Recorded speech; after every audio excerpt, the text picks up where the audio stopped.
This is LUSH Radio, second time round. We're at the Exchange. We're in a weird cellar bit at Day 20 Festival, and I am with Ian Lane. Hello. Hello. How you doing? I'm all right. How are you? I'm all right. I feel like messed up the first time round. We'll do all right second time. Well, no one needs to know that. No one, but it's out there now. I assume you have editing software that you can use latterly once this has been, or is this going out live? No, this is not live. Okay. All right. It's okay. So yeah. Yeah. Okay. It confused me a little bit when you said, "Oh, runnings's gone a bit funny," but yeah. So I was having a look at your show. It seems very, very random. Can you explain your show? I think that is an unfair allegation. It's not random at all. I basically just seized upon what I thought were the most striking images in the show, which involve impressions of screensavers and toilet seats, and other things as well. Yeah, there's a bit about smoke alarm in there, all sorts. But it's a show about detachment. So the idea that someone might look at it and think, oh, those items have no semblance with each other whatsoever, they're unlikely bedfellows, is probably quite appropriate. Okay. If anything like that. So if people look at that and are confused, that's probably a good sign, as long as they still turn up. So how long have you been doing comedy for? It is coming up to 5 years, although like most comedians, I like to see my first year as a write-off. So if anyone who cares is listening to this, as in someone who runs a new act competition, who only book acts who've been going less than 5 years, you can very much treat me as a 4-year veteran. Fair enough. Yeah. So what made you want to do comedy? Was there any influences in your life that made you any changes in your life that made you want to do comedy? Because I know for some comedians there's something drastic happens in their life and then it just makes them want to change. Yeah, there was something. I was born, and that felt quite drastic. That was the moment. As an event, and I thought, well, better make light of this. I'm stuck with this now.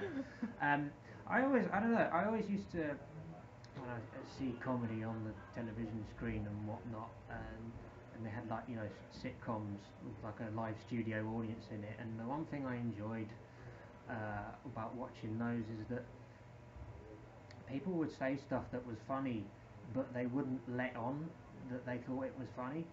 So you could respond, even you could be responding to a bully, right. Or, someone really grinding you down and whatnot, and then you could say something that represented how much you've been ground down, and that would be a powerful moment. Like people would see that as a kind of that person's made light of that horrible situation. And I thought, I looked at those people and I thought that's kind of what I want to be, but I don't know why yet. I'm not even sure I do still know why now. I think maybe I might have engineered my life to be more tragic seeming than it is, in order just to have the excuse to try and get a few sort of underhand shots in at people. Yeah. I mean, that was kind of an answer, wasn't it? I find it quite amusing. So Yeah. Yeah. Oh, well, there you are then. Yeah. Job done. Well done.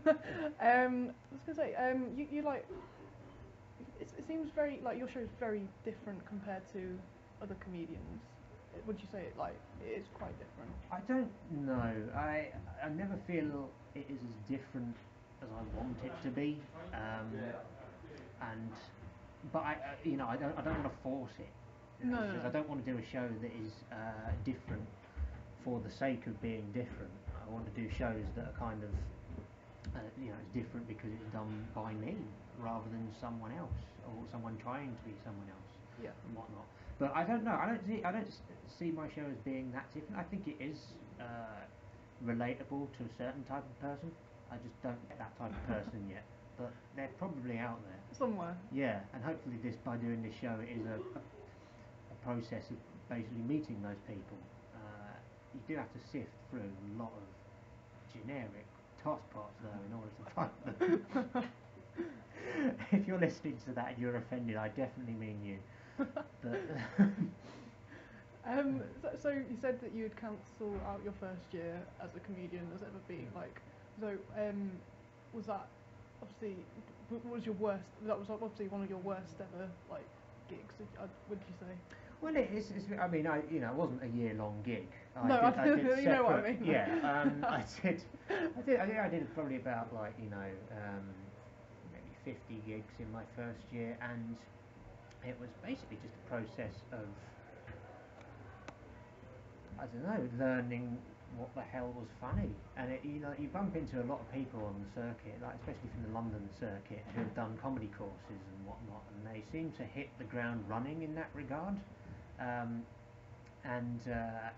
Basically just out of a sense of bitterness, I kind of feel like that's why I want to, we can pretend that my first year was like my 1 month comedy course or something to people. They don't see it as a viable exchange of currency. When I say that, they just kind of like, shut up here, you wasted a year and just live with it. But I don't know, I am pleased with that first year of stand-up because like I didn't know any better, so you could just do anything. Like I turned up every week to open mic nights with new material because I thought that's just what you did.